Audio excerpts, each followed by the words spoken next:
Hello, everyone. Welcome to another episode of Let's Learn Space Station 13. So, as promised, this next episode is going to be focusing on the botanist role. So, the first thing is when you start as a botanist, you're going to start in here. This is Cognap 2's Botany Bay. I'm in a private server, so we won't have to worry about like the general chaos of the station influencing anything. First thing I want to talk about is just using your vendors to get equipment. So you have your seed fabricator here. This is where you get your seeds. And then the garden gear is this one. This is where you get, watering cans, produce satchels, that kind of thing. So when you first start out, you're going to want to plant some seeds. So to do that, I'm going to click on this one. This is a seed vendor. You don't have the basic ones. You don't have like wheat or anything. But grab some chili seed. So grab a chili seed. And I'll just put it into a plant tray. And that's it. I've planted a seed. So now this chili plant's growing. You can click on the tray. And it's going to tell you some information down here about it. Not much. You can also right click and hit examine on the tray. Doesn't really tell you too much. It actually tells you more just single left clicking on it. You can see what the solution contains. Chili plant. And one thing you'll want to do is when you're like seriously growing plants, you'll want to add some chemicals to the tray to help them grow. So you come over here. This is the garden gear. This is where you see we have all kinds of stuff here. And so we're going to vend out an ammonia, a potash, and a saltpeter. These are the only three you want. Mutagenic will cause mutations. We'll talk about those later. And mutadone, it'll kind of like try to fix the problems that mutagenic causes. I don't know. I really don't use this that much. I think the only time is if you get an undesirable gene strain or something. I think this can help fix it, but I've never really used it. And compost. We'll vend some compost. So we'll talk about what each of these formulas does. So the first one, we have it already in our hand because it was the first one we vended, was ammonia. All the other ones ended up in a pile here. Actually, that's not true. My left hand also has the second one that we vended. So when you vend out, the first thing you vend will go in your active hand if it's empty. The next one will go into your secondary hand if it's also empty. And then the rest end up in a pile. So we've got ammonia here. And if you just mouse over it, it'll actually tell you a little bit about it. It says a nutrient-rich plant formula that encourages quick plant growth. These bottles each have 40 units. When you click on the tray, you dump 10. Now, because of the way plant trays work, you only need to dump 10 in. And that's it. You could like condition some other trays. So I could come here and put in 10 into each one. And now it says it's empty. But now all these plant trays have ammonia. And what that's going to do is it's going to encourage these plants to grow faster. Anything I plant in these trays. It takes some time to work. But it's always advisable because it's passive. So as you wait for plants to grow, they're actually also getting better. We'll talk about another way mess with plants' DNA to get them to grow faster in a little bit. So now we got potash. So we're going to do the same thing. Single click. And pour it in. And we'll go ahead and condition all these trays. There we go. That one's empty now too. Now we want to grab our saltpeter. So we right click on the stack. And then we go over to saltpeter and we go pick up. So now I've got the saltpeter in my left hand because that was my active hand. And I'm going to go ahead and water all those. And then lastly, we got the compost. The compost is useful just to make your plants healthier. So there's a lot of things that can damage a plant. Putting harmful chemicals in the plant tray will definitely do it. Weed killer damages plants. All kinds of stuff like that. So you'll want to just put some compost in. So okay, this plant's growing. So now we're just going to wait for that plant to grow. And you can always just click on it. It'll tell you like how it's... So it says the plant looks healthy. It tells you how much solution's left.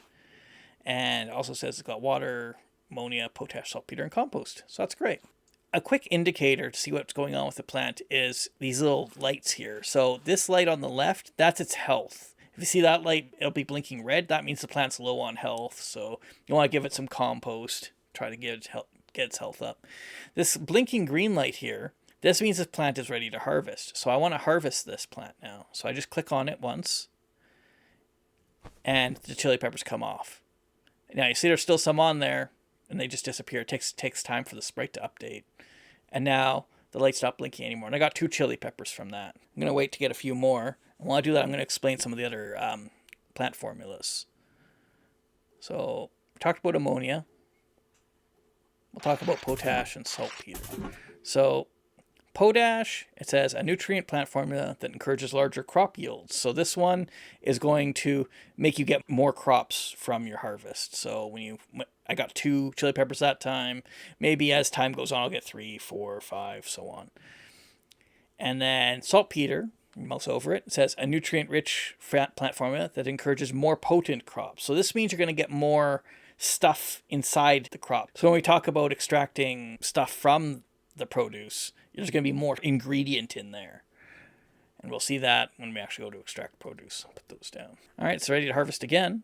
So click on it. See how we actually got like 3 that time. So that's good. We're getting some harvest. Now you'll see this little bar on the side. It's yellow now. This is how much water is in the tray. So we'll probably want to water this. Let's check out the garden gear. There's a watering can. So we're going to vend that. And now I've got a watering can. This comes pre-filled with water. So, and when you pour it, it pours 60 units. You'll see that bar is now green. And green is where you want it to be. If it's flashing blue like this, it actually has too much water. So you don't want your plants to have too much water. Although it's less bad than them having too little water. And there we go. And you can always put your watering can in your bag when you're not using it. Empty that. Okay, so now I did that last harvest. Now you'll see it's just a gray plant here now. It's got 2 gray lights. This means the plant's dead. So you click on it, and it removes the dead plant. So next thing is we want to click on our garden gear and get produce satchel. Produce satchels are primarily how you're going to be transporting produce around. You can take like produce one at a time, or you can just click and drag into the produce satchel. And you see the mouse ate one of those chili peppers and spat out a seed. So that's nice. We'll go ahead and put that seed in. Why not? Okay, so we have our 10 produce in here. There's a few things you can do with produce. One thing you could do is you can just put whenever you're sending stuff through the mail system, you always want to put the bag in. You can place it in the chute, empty it, or never mind. If you empty it, then likely what's going to happen is it's going to explode out the other side. And that can be fun if you just want to, be a jerk to somebody. I usually do that to geneticists. But otherwise, just place it into the chute like that, right? And then when you click on it without anything in your hand, it's going to ask you where you want to send this stuff. And you have all the destinations down here, so you can scroll through them all. You can also search. So normally you'll be sending them to like QM. Another place you could send them. QM is the main place, probably. You can send them to the kitchen. It's another place you'll want to send things. So give the chef some food. But I don't want to send any food right now. So I will just eject it by clicking eject contents and get my produce back. So another thing you can do with produce is if you single click on your produce satchel, it just empties it right here, right? So you can just empty it all out. You can take one of these and you can shove it in this computer. This is called a reagent extractor. So this will actually allow you to get the ingredient out of the produce. So chili pepper, I extract it. Oh, I got to select a tank first. So you have 2 holding tanks. I got 23 units of capsaicin. That's like the spicy food chemical, basically. In real life too. That's what it's called. And then let's say I want to do something with that chemical. I could say put my watering can in here. So now let's say I want to move this capsaicin into the watering can. First, you have 60 units of water. You don't want to mix chemicals up unless you're intending to do that. So I don't want to mix my spicy food chemical with my water. So if you just hit this X button here, it says flush. That just removes the water. So now I can click here to select the watering can. We got 120 units, 0 to 120 is being used. And let's say I want to transfer all of it, so I'll put in 23 here. Or not. Come on. Sometimes this thing is... I don't know. There we go. Sometimes it's a little finicky. Or you can always hit transfer all. So if I hit transfer, now that's in my watering can. So now I can eject my watering can and I can do stuff with this. So for example, if I just want to dump it on the floor, I can just click on the floor and it's dumped out 23 units here onto the floor.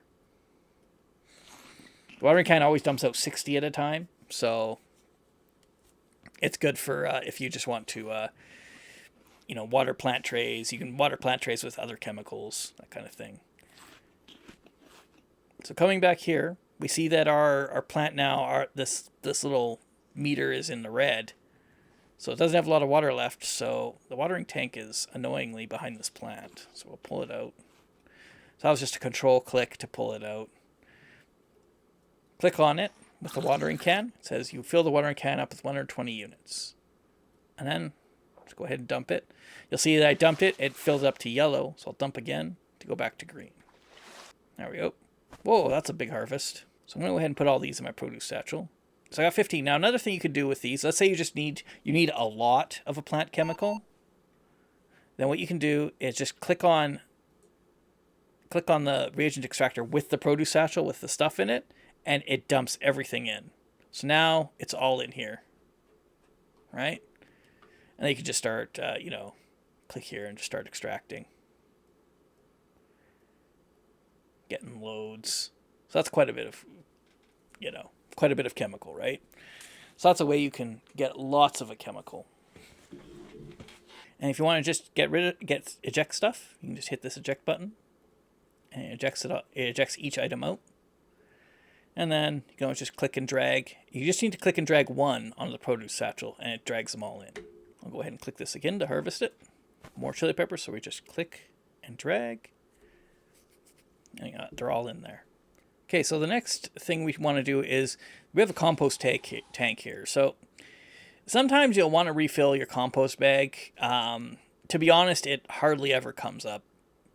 But it is a good way to dispose of seeds and stuff without just chucking them in the crusher. You can also dispose of extra produce that you don't want. So if I empty out my produce satchel, right, I can just click and drag from the pile on, and it just starts putting all of the things in the compost tank. And that fills up the compost tank. I don't even think there's a... It doesn't actually tell you how full it is, just says it's less than a quarter full, so it's got a lot of space. These tanks can hold a lot of liquid. And then if you want to fill up your compost bag, you grab your bag and click on the compost tank with your bag. You see it fills up with 40 units from the compost tank. And that's how you manage compost. And you can do that with any container. You can do it with a watering can too. So yeah, now my watering can has 120 units of compost in it. All right, next up, let's talk about another way to increase seed stats and stuff without actually just waiting for the plant tray to do its thing. Because this works. As you can see, these yields are getting pretty big. But it's also slow. It's also really slow. So one thing you can do is get some produce.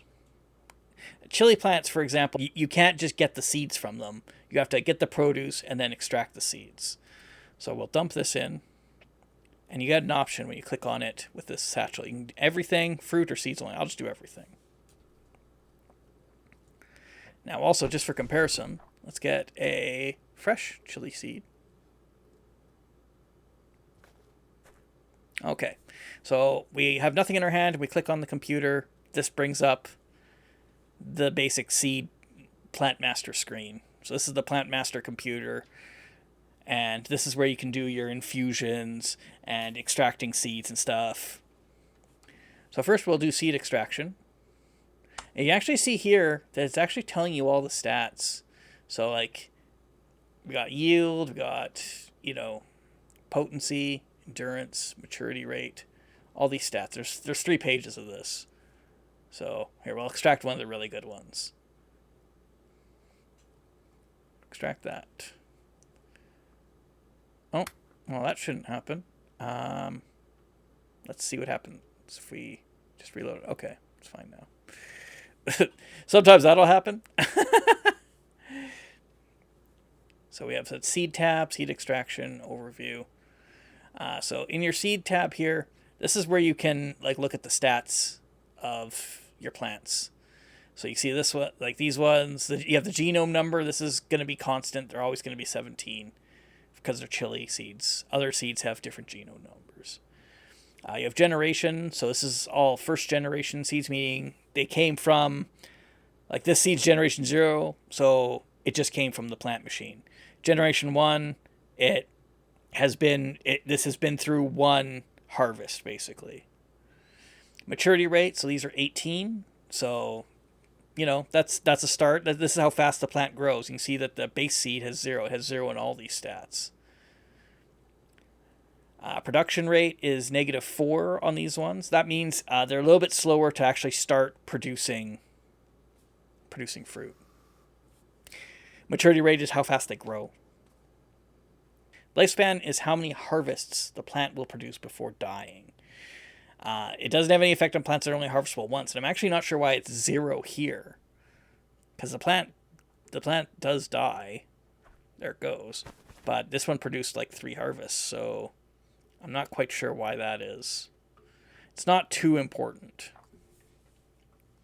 Yield, this is how many items it will produce. This is not a literal number. It's not just like this is a stat, but it's how many crops the plant will produce. And then potency is 26. This is how powerful each individual crop is. So each individual chili pepper is going to have an amount of capsaicin in it. This is going to help you to figure out how much that is. And then endurance, that's how high the maximum health of the plant is. And it can also have an effect on crop quality as well, and can give you an idea of like how resistant it is to various forms of damage. Okay, I've added a cherry seed to the machine here, and you'll see its genome is 20. So it's a different genome than chili seeds, but you'll find that generally all fruits are kind of clustered together, vegetables are kind of clustered together, etc. All the different plant groupings are kind of clustered together. Some of them have little offshoots, and that's basically just how the plant mechanics works. And these genome numbers are important to determine your splice chance. So let's say I want to splice together this chili and cherry plant. Now, one thing you'll notice is that some of these are bold and have black boxes around them, and some of them aren't. If it's bold like this means this is a dominant strain. And these ones that are not bold are recessive strains. So what that means is you see this cherry is dominant, and the chili, and you have dominant and recessive chili. So if I splice 2 dominant together, it's going to be a random chance what genome the plant's going to be. So it could either be, a chili seed with cherry juice in it, or it could be a cherry seed with chili juice in it, in addition to its normal cherry juice, of course. And the same goes for all these stats. You got maturity rate, you've got, some other things here. And all these stats are the same way. The dominant ones will be bold, and the recessive ones will be not bold. So let's just try, we'll try splicing this chili seed and this cherry seed. So I see it's a 70% chance. And that's because these are 3 apart. So the base chance to splice is you lose 10% per genome difference. So if these were 2 apart, this would be, so if this was 18, this would be an 80% chance. But we'll go ahead and try it, see what happens. And it worked. So we've got now a cherry seed, and species is cherry. We don't know what genome this is because it had both dominant genomes, so who knows which one it is. And you can see here that its stats kind of, like for example, we lost that potency because the dominant potency was the base seed, cherry seed. So that's why you got to be careful. You got to watch what your dominant and recessive genes are. Let's go ahead and try planting this and see what it turns out as. It looks like it's the cherry. So I forgot that watering can was full of compost. So you can see now this tray is filled up with compost. I don't know what that's going to do. And it still needs water. So let's grab some water. I'll put that in there. There we go. So we'll see what happens. But yeah. We'll check on that later. So next thing we want to talk about is infusing seeds. So we have these chili seeds, right? And you see I've loaded a can of potash plant formula in here. So potash increases yield, right? So we'll start with this base one that's up here. It has a yield of 0. And then you have this little kind of paint can icon. It's the infuse button. It'll take 10 units from whatever container you load in and infuse the seed. So click this. We'll see that yield went up to 3 and lifespan went to -2. This means that this plant will probably only be harvestable once. If I infuse again, it goes up to 6 and -4. I'll infuse again. Now we've got a yield of 10 and lifespan of -6. Infuse one more time. Yield of 12, lifespan -7. Now one more thing you'll notice is the damage here went up to 22%. If this gets up to 100%, seed will just die inside the machine. You won't get a plant out of it. However, if you plant this seed, the plant will have 22 damage starting out. So you want to make sure that doesn't get to 100%. Anything below 100%, you can just fix it with compost. Some other buttons that we have here also. We have the analyze. It's like the little magnifying glass. It just gives you the analysis. One thing you can do is you can see gene strains. We'll talk about that later. And then we'll go ahead and eject this, and we'll try planting this one too. Plant it over here. All right. We see the cherry trees ready to harvest, so we'll go ahead and harvest it. So I'm going to take one of these cherries. Let's put it in here and see if we'll select this tank.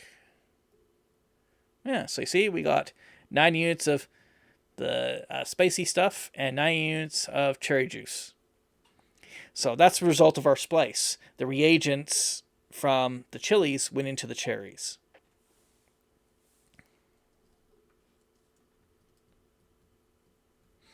And that's how you can create useful, crazy plant hybrids that just have like lots of healing chems and stuff in it. All right, another thing I want to talk about is moving these trays around. Sometimes these trays aren't in the best positions. Usually in your botanist place, you'll have a wrench like this. And you can just click out the wrench onto a tray, and it says you unbolt the hydroponics tray. And now if you control click on it, you can drag it around. So this is useful if you want to reconfigure things, or maybe you have some trays that you don't want other botanists messing with, so you can just drag them over here or something so that other botanists don't touch them, that kind of thing. I'll go ahead and put this one here. The next thing I want to talk about is mutations and gene strains. So a lot of plants have mutant varieties. There's a whole list of them, and we'll talk about that later. But I just want to talk to you about how to get mutations quickly for the basic ones. There are some that have like requirements. Those ones, you have to meet the requirements. For basic ones, there is a way to get mutations quicker than using unstable mutagen, which is generally how you would do it. And I'm going to show you that method now. So what you do is we're going to use calomel or comol for this. So that's a herb. And I know that comol has a basic mutation that's burning comol. So I'm just going to click this a whole bunch of times. There we go. So now we have all these comol seeds. And we click our garden gear. We're going to get a garden trowel. So what we're going to do is I'm going to plant this, right? And I know that's not burning comol, but what you can do is you can take your PDA and click on it. And it'll give you just this little analysis. Now, it doesn't say anything about like a strange mutated gene strain or anything. So I know that's not what I want. So I'm going to go ahead and use my trowel. Takes the plant out. Put another seed in. Take my PDA, scan it. Still not what I want. You also notice that these are not 000. The plant does mutate slightly when you plant it.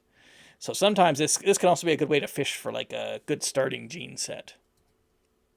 If you want to do that. Oh, don't scan an empty tray. Okay, plant another one. Okay, so you see this one's burning, right? You can see the little fire sprite, but we'll scan it anyway. Abnormal genetic patterns detected. So now we know that this is a burning como plant. It can take a lot of tries to get a mutation, but it's way faster and way less risky than using unstable mutagen. So that's one way to get basic mutations quickly. You always want to scan them anyway, because sometimes they'll come with little gene strains. So there are a lot of different gene strains that can come up. Actually, I think I will just trowel this out, and I can show you what a gene strain would look like. So if you're looking for a gene strain, there's a way to get those quickly too. But first, I'm going to clear out all these seeds. So I just click and drag from the seed onto the produce satchel. There we go. Seeds are gone. All right. So we'll go to fruit. Tomato has a good... So we'll just vend a whole bunch of tomato seeds. Okay. I'm going to do the same thing. Grab my trowel back. There we go. Okay. So, plant one. Now, when you're looking for gene strains, you got to scan them. From there. Take it up. Plant one. Got PDA. Scan. Nothing. Dig it up. Dig it up. There we go. Plant one. Scan. Nothing there. Dig it up. All right, I'll cut here, and I'll be back when I actually get one. There we go. So this is not the one I wanted, but this shows you what I'm talking about. I scanned it, and it says gene strains detected, inferior quality gene strain. So this means that this plant is going to have, like, even when you have a good potency on this plant, its crops are going to be have less quality than they should. And that's one of the many different kinds of gene strains. The one I was looking for was Splice Enabler, which actually gives you a much better splicing chance over the base one. This is also one reason why, even when you're planting like plants that you know are okay, you'll want to make sure that you scan them, make sure they don't have one of these gene strains. Because once they have one of those gene strains, I'm not sure that there's a way you can get rid of it. I don't even think Mutadone works to get rid of those. Okay, the next thing I want to talk about is hacking the seed machine. This is pretty common, because you want to be able to get cannabis and the other seeds that aren't available to you. The seed fabricator is the easiest machine to hack, so it's actually a perfect machine to just get started with, like how the hacking interface works and how you use it. And the nice thing about the seed fabricator machine is that you do not need insulated gloves. All other machines you require insulated gloves to hack. Otherwise you'll get electrocuted. So it's definitely a good machine to start out with. So what you do is you use a screwdriver first on the machine. So you hold a screwdriver and click on it. You'll see this little sprite opens up and says you open the maintenance panel down there. So then after that, you click on the machine. And you'll see a second window kind of popped up here. So you got to move the main window, see the second window. Now you need a multi-tool. You can't use wire cutters because you need to be able to pulse the wires. And only a multi-tool can do that. And this little bugger can be hard to find. But my recommendation would be just to learn the maps, walk around. You'll get used to where the locations are. And you can always go and try to pester mechanics for one. Mechanics has loads of them, so they can always help you out too. Otherwise, the QM can always get you something as well if you go and ask the QM. The screwdrivers, on the other hand, are a lot easier to find. So we have the interface open. We need to, we want to basically make this say feed fabricator. That's how you know the machine's hacked. You also see an additional options show up here. Here we'll open up miscellaneous so we can see them. So first we'll pulse this one. It says blue light is flashing. That's not what we want. So we pulse it again because it does something else to the machine. And so you want to make sure that if it's not what you want, you pulse it again. The white wire, we pulse it. Doesn't look like anything happens when you pulse this one, so pulse it again anyway, just so that you reset whatever it did. The Osher wire, so we'll pulse that one. It says malfunction, check wires. So this just disables the machine. So we'll pulse it again. And then slate wire. So we pulse that one. You'll see a bunch of options appeared here. And the white light turned on. So it says feed fabricator now. So that's it. The machine's been hacked. And now it's going to give you other options. And now we'll just want to grab the screwdriver that's under me. I'll just first switch my hands. Pick up. And then you close the maintenance panel. That closes. There you go. And now we can vend all these weeds, as well as if you go to herb, you have cannabis here, which is usually why people hack this. Okay, and that's going to do it for this episode of Let's Learn Space Station 13, or How to Play Space Station 13, or whatever I'm calling this. Definitely just, experiment around with plants. This is a good way to get used to the different kind of interactions that you have to do. Botany is a great department for this because you don't really have any responsibilities. You can help out in a lot of ways. Send stuff to QM, send stuff to the chef. They'll be grateful for it. But if you don't, nobody's really going to care. And this does give you a chance to actually work in a department, doing a job. And it's a pretty easy job. And it's also pretty easy to learn just all the different interactions, learn how to pick up stuff, move stuff around, put stuff into bags, take stuff out of bags, that kind of thing. So it's a great job for that. And I'll see you guys in the next one. Bye for now.